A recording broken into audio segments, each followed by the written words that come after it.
We can also take a look at ionic radius, which means the radius of an ion. Really what we're looking at here is not so much of a trend, but what happens as a neutral atom, often called a parent atom, what happens to that as it becomes an ion in terms of its size? So hopefully you recall that an ion is any atom or bonded group of atoms, those are called polyatomic ions, that has a positive or a negative charge. So if an atom has a positive charge, we don't call it an atom anymore, we call it an ion. Same thing with negative charge.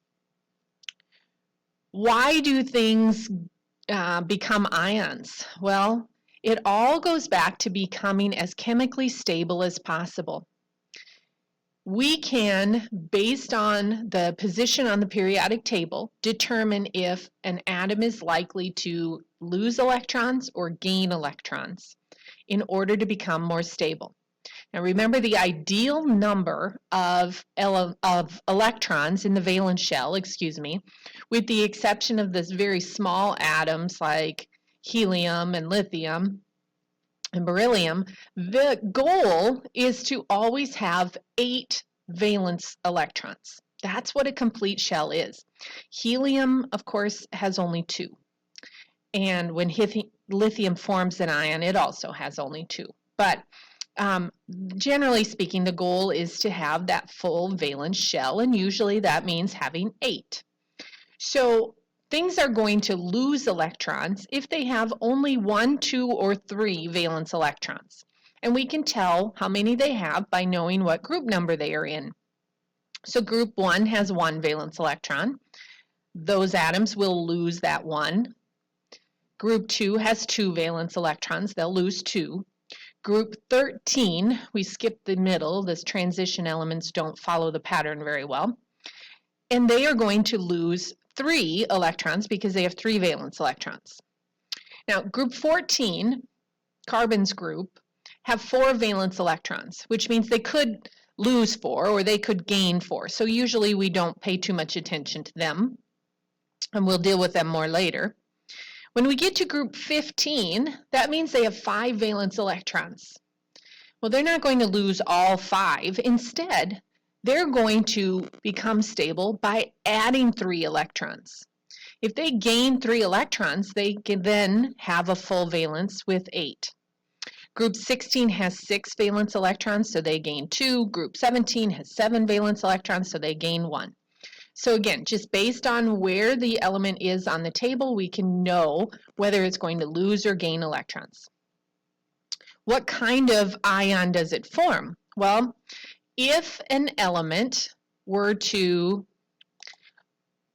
gain electrons, it would become negative.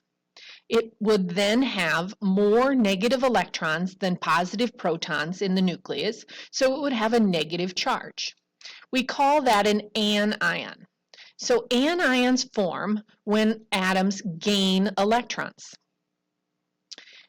So what do you suppose that does to the size? Well, an atom that is neutral is actually going to be smaller than its anion, because adding those extra electrons means adding more negatives, and like charges repel each other. So by adding those extra electrons, there is more electrostatic repulsion, causing that atom, now an anion, to actually get larger. I kind of like this one because it makes sense to me. If I add a few pounds, I also get larger. If an element were to lose electrons, it would become a positive ion. We call positive ions cation ions. The T in the middle of the word cation reminds me of a positive sign, so that's how I remember it. So cations are formed if an atom loses electrons. Now, it's positive because there are now more protons in the nucleus than there are negative electrons in the electron cloud, so we have an imbalance in favor of protons, which means we have a positive charge. The ion, the cation, will always be smaller than its parent atom because it has lost one or two or more electrons. And just like me, if I could lose 1 or 2 pounds, I would get a little bit smaller also.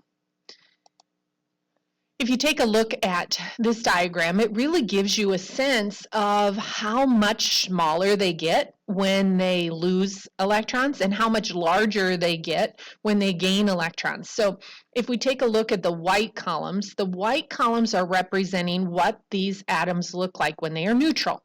So up here on the top left, we have a lithium atom when it is neutral. And next to that, it shows what the size of that lithium ion would be after it has lost an electron.